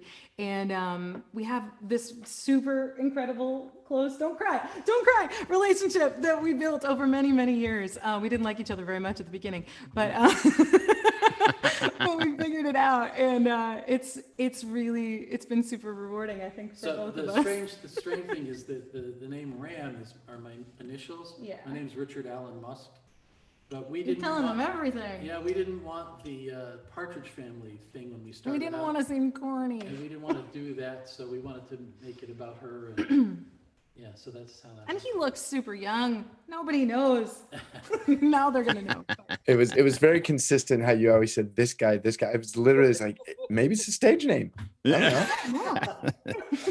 Sky, do you want to ask your question, Sky? This is about finding your voice. Oh my goodness. Well, again, you've answered a lot of the questions, and hello, and it's so great to see you again. And I loved your mom, Wendy, in the education hour. So please bring her back. Yeah, you guys are meeting my whole quarantine now. Well, thank you and to your family. My question is finding your own audience. How do you sustain yourself outside the label system? And what gave you the right? Because we often think we have to have permission by somebody or something. And it sounds like you just said, I'm going to do this thing. Yeah. Oh, you make it sound so glamorous. I mean, well, it is to us out here. I mean, you had 3 million viewers. That is not a small thing. That's a lot of work. I mean, well, so it's really cool you're touching on. We vibe, man. We got to talk more. So this is a subject that I'm incredibly passionate about. And actually, so last year, about the beginning of last year, we officially founded our own production company. And when we were thinking of a name, we ended up deciding on the name Unlabeled. So we're Unlabeled Studios, and there's a lot of other things coming from the Unlabeled crew as we go. And what I love about that idea is not just circumventing the traditional music label system, which I think is pretty outdated and pretty cruel. It's not always egalitarian. It's really easy to fall through the cracks. I have lots of friends who had been signed and dropped and then didn't even have the right to play their own music on live streams because they didn't own the rights to their own music anymore. Big shout out to my sister from another mister who I've never met and I don't know, Taylor Swift, for bringing the idea of what a master is, the master recordings, to the major public's attention, to learn how most artists don't own their masters, they don't own their recordings. And so in a way, promotions and marketing is a very expensive industry. Yeah. And something has to pay for that. So yeah. And so before these opportunities on the internet existed, and even someone like Taylor started a little bit before all of this stuff was happening. So I'm sure it made a lot of sense to sign with a big label and become one of the biggest pop stars in the world. But now people like me can find an audience and go viral and do all of that stuff without anybody's help. And all of a sudden you discover that with your artistry, with your ideas, and with your audience, you have power. And it's very interesting to watch, one of the other things I was raised with was be the same person in every room, and it's interesting to watch people not always treat you like you're the same person, depending on whether you're known or whether you're not, and stuff like that. And it's interesting to know who your day ones are, like Mr. Alex Lindsay over here. And it's been a thrill, as we've been on the come up again, coming back to all of my favorite people from the first time around, being I know that you're a real deal, you were with me at the very beginning. So in a way, it's very easy to have the courage of your convictions to own 100% of nothing when nobody else wants any of it, but then it's also really awesome to have that 100% when it ends up being valuable. So it's been a really cool ride, and something that again takes a lot of bravery and a lot of courage and a really great team. When I say team, it's not agents, it's my family and my friends and my favorite colleagues and mentors. And it's something that I care about so much. Actually, my first TED Talk was about how I came up and the live streams and the hangouts and stuff. My second TED Talk, actually third, there were two about that. My third one that I gave just last year, I think, was about this concept of being an artistpreneur, of knowing your value and your worth and trying to figure that out. still getting a little bit of, we're losing a little audio here. We lost your audio now. So we have, well, I think we're having some connectivity issues there. We were so close. It's a great frame. I don't know if you can hear us. All right, hold on there. That is so weird. There you go. Hi. That is so weird. I'm sorry, guys. Can you hear me again? It's the internet. Papa's in focus now. Oh, that's so strange. No, we can hear you now. We can hear you now and see you now. I'm sorry. So it's all good. This is the internet. Yeah. So the hardest part is that, live, as you know, not just live, but live on Zoom or Hangouts is it's so unforgiving, because in real time, all these things, if you were streaming, you'd never see, but because the buffer sorts it out. But right now it's it's sensitive. Yeah, I know. I'm sorry. Then, like I said, I can actually show you guys. I set up a second camera so I can show you the hilarious setup. Yeah, show it to us. Yeah, absolutely. Yeah. Here, let's do this. I'm just turning that one on. And then I've got my fancy, I'm going to do my ATEM from over here. Let's see. And there's you. autofocus is taking over. Yeah, I think it was already on. But so you guys are sitting on a like an old road case from like the 70s, and then there's the ATEM and all the other stuff. And the apogee. Yes. So Ram, stop stealing my focus. Anyway, that's funny. We're getting to work out all the bugs with you guys. This is great. Yeah, but why? Why is it you? There we go. But also the idea of unlabeled, just to finish that thought for you, sorry, is you look away. Is I also think it's really beautiful, just the idea of like, even in music, in your whole life, like stripping away the labels and seeing what's underneath and being really dedicated and really focused on like just who's in front of you and who you're being. And the camera loves you, Ram. You're so popular. Joao says, Daria, thank you for the great music. Where can we buy your music online? So there's new stuff coming. I'm blocking you now. There's new stuff coming that's going to be dropping everywhere. You can find us on YouTube, and there's little like secretive dribs and drabs on Apple Music and Spotify and those kinds of places. But also, if you want to like be first to know about all the new stuff that's coming, the new website is on labeled.studio, and that's where all of my different productions are going down. And new music will drop everywhere that you listen. And I think that's the interesting thing now, is that we don't need to try to figure out how to do a whole album. Music can be even shared while it's still a work in progress. Like you shared a song with us that you're still working on. Yeah. And it doesn't, you don't have to have this moment where, at some point you might decide this is the canonical version of the song, but you don't have to get that. You can start performing it and having that interaction at any point in time. Yeah. That's one of my favorite things actually about the way we can connect like this, is making the making of the art part of the art. Is a very, very cool process. And it's really beautiful to be able to share things in their like larva stage and get a sense of what's working. And that's the kind of thing you do in a real club too, is you kind of try things out. So I love that. And actually I am a huge fan of like the album as an art form too. And been kind of waiting a long time to put out like my actual first album. And so that's something that we're very excited about. Are you gonna actually print an album of it? That's the question. I'd love to do vinyl. Vinyl would be so cool. I always get vinyl of like my favorite records when other people have them out.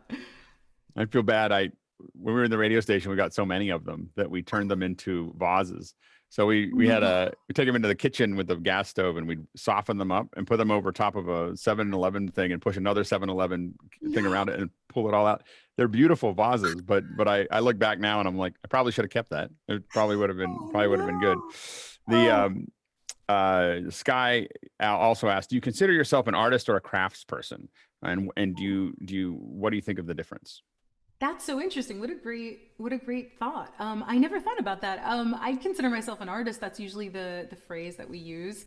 But craftsperson is cool too. That sort of calls to mind like overalls and like paint splatters and like you're really working it. And I definitely feel like that a lot of the time. We're like digging in. I think especially when it comes to the film stuff, to be honest, like I've found that it's very fun to have now two outlets that kind of hit the two different sides of my brain.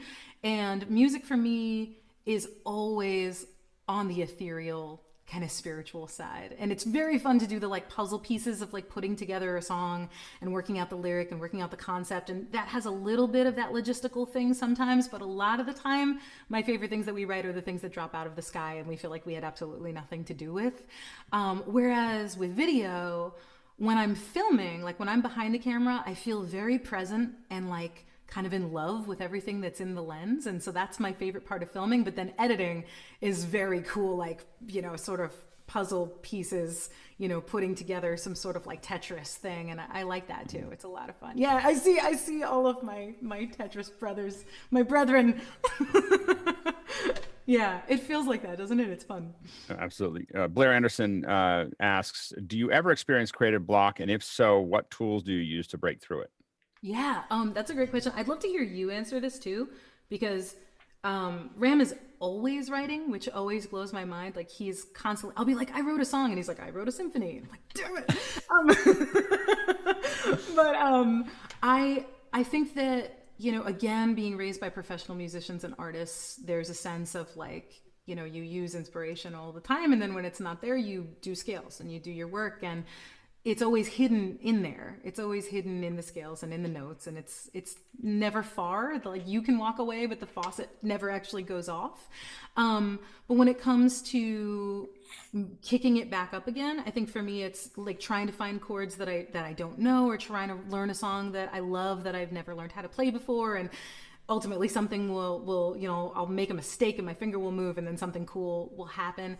And then lyrically, creatively, I'm just like always writing, always. But you made me think of, Blair, one of my favorite things that I learned way back when I was in like high school or middle school, was the Ray Bradbury noun exercise. Do any of you guys know about this? No. It's just this really fun exercise of you just do stream of consciousness, write down nouns, but like as if they were titles, like they have reverence.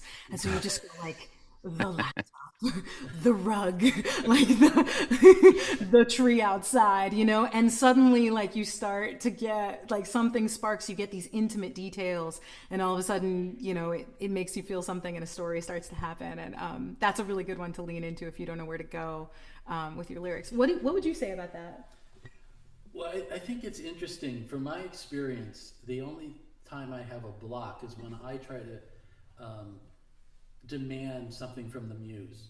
In other words, when my ego is trying to do something, I could see how I get blocked, because most of the time it's just a matter of listening to where it's at. And there's an old, I think it's a rune saying that when there's a storm, the fisherman stays back and repairs the nets.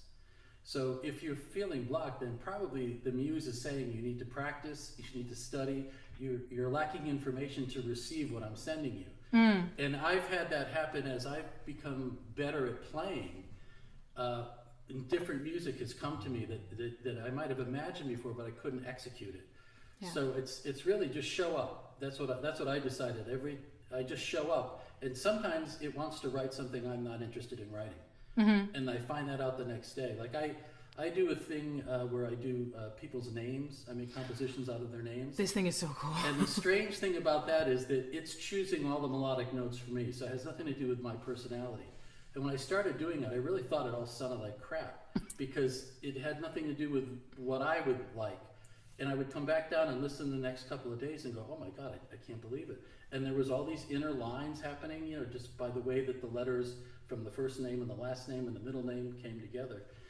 And so it's sort of like, you know, an ethereal counterpoint that just is out there that it reveals itself. So I find it fascinating. I don't believe in blocked, because I just think if you're blocked, you're saying it's about me, right? I'm blocked. So just get out of the way. It's the easiest thing to do. So find, like what Daria said with the noun thing, just distract your mind. Yeah. You know. Yeah, Chris. I think this is an interesting scenario, because when I'm listening to this guy, you're obviously way off mic, and this is the intimacy and the interaction and the discussion is part of this presentation, and my mind is racing with ideas of ways to like put, say, a speaking mic on you, and then having like a preset where I'm going to talk to the audience, I'm going to play for the audience, and then different channels can mute and unmute. So like even you, Daria, in the big room on the, I was, like I said, I was worried, is that mic even on? Then you started singing, it's like, oh, it obviously is. But like for the discussion portion of this show, I'd love to see you on, you know, like maybe a little headset like Alex has, and then just be able to just toggle between two presets on your audio setup.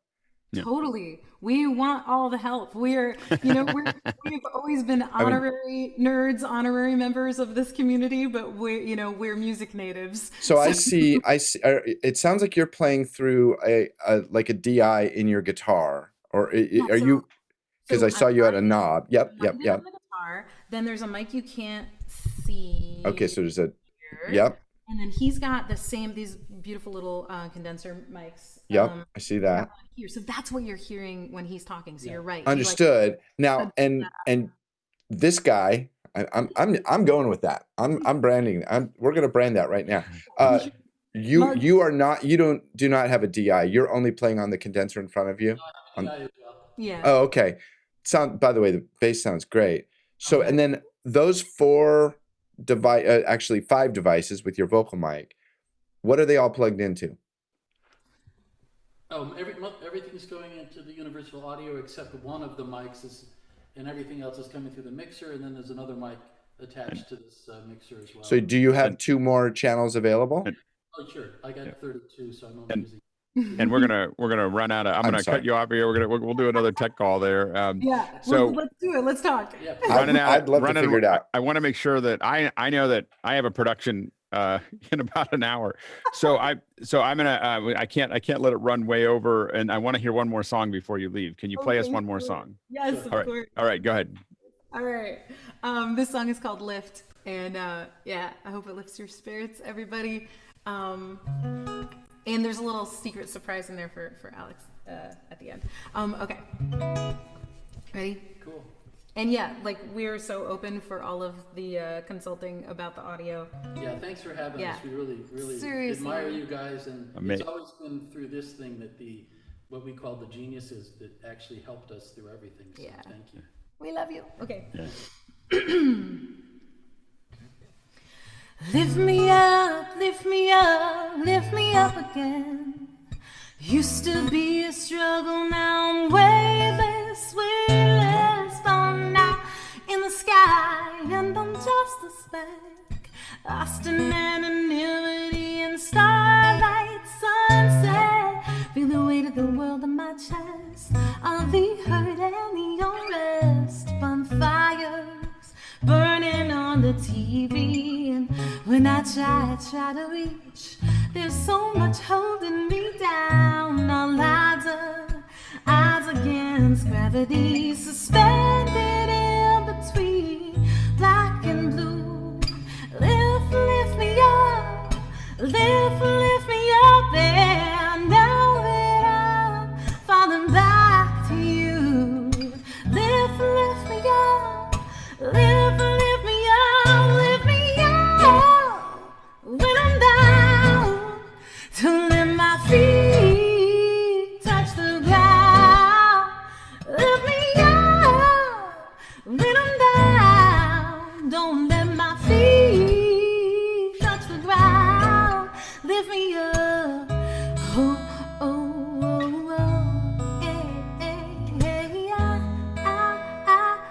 Yeah, yeah. Hold on tight to the truth that's inside your mind. Love's a fire that burns brighter than a gaslight. All their smoke and mirrors can't put up a fight. Why can't they understand the wrong will never be right?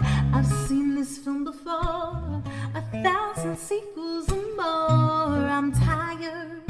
Bring the lights up and let's go in. The hot air in their heads can't elevate what's been said when they go.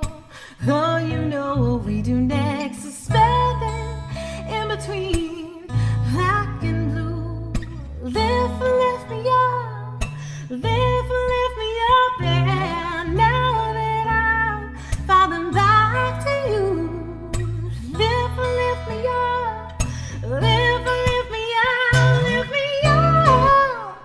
when I'm down. Don't let my feet touch the ground. Lift me up when I'm down. Don't let my feet touch the ground. Lift me up. Oh, oh, oh, oh, yeah, yeah, yeah, yeah.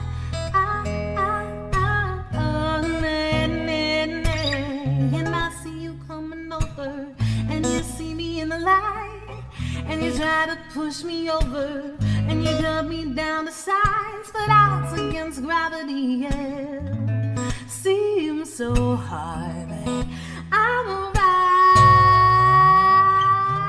Lift me up, lift me up, lift me up, lift me up. Hey, lift me up, lift me up. Oh, oh, oh. Lift me up, lift me up. Ah, lift me up. Down, down, down, down, down, down. To lift you up. Down, down, down, down, down, down, down, down, down, down, down, down. Yeah, yeah, yeah, yeah, yeah, yeah, yeah. Oh, oh, yeah, yeah, yeah, yeah, yeah, yeah, yeah, go. Oh, we just wanna party, party just for you. We just want the money, money just for you. I know it's not about it, money just for free. We just want about it, coming just for me. Ah, yeah, this is America. Don't catch you slipping up. Look what I'm whipping up, yeah, yeah. This is America. Don't catch you slipping up. Look what I'm whipping up, yeah, yeah, yeah, yeah. Thank you. That was great. Yay! We were practicing it the other day. And I'm like, oh my god, I think "This Is America" works over these chords. I was like, oh, I get that. Yeah. So anyway, that was great. Thank you so much. Now, what are you doing next? What's next for you? What's next? So yeah, just keep your eye on the socials. I would love to see all of you guys. Like, please, everybody. I mean, I'll be lurking. I'll be hanging out on this show for sure, asking questions, figuring out the head mics and all that stuff. So we'll be back just to be friends and hang out. But yeah, I'm at Daria Musk everywhere. So whatever platform you like the best, come and say hi and let's be friends. And I'll be doing lots of live streams, lots of Instagrams, lots of just basically going out everywhere. Maybe a lot more stuff like this, and lots more to come. Yeah. More concerts on Zoom. Let us know. Let us know when you're doing them. You help me figure out. We'll do it. We'll work on that together. So that Daria, are you on Discord? Yes, I'm on the Discord. Hit me up. I think I'm on there.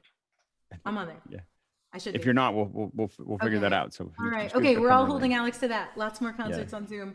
We love you guys. Thank you for letting us join and being here with you. It's been such a blast. Thank you so much for coming and joining us. It was so great to have you here. So thank you. Our pleasure.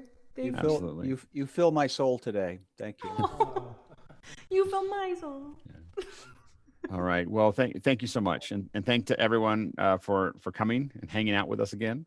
And we will be back tomorrow. Talk about education. Talk about education tomorrow and Saturday, and then we'll, as soon as we know where there's more Zoom concerts from Daria, we'll make sure that you all know in the mailing list as well as in the Discord. So definitely stay tuned. All right. Thanks, Daria. Love you. Thanks this guy, Ram. All right. And we'll see you all later. Mickey, go ahead and hit it. All right. So it's all education Friday, Saturday, and then Sunday is the relaxed day. So have a great Thursday, maybe Friday, and we'll see you all soon. Thanks, guys.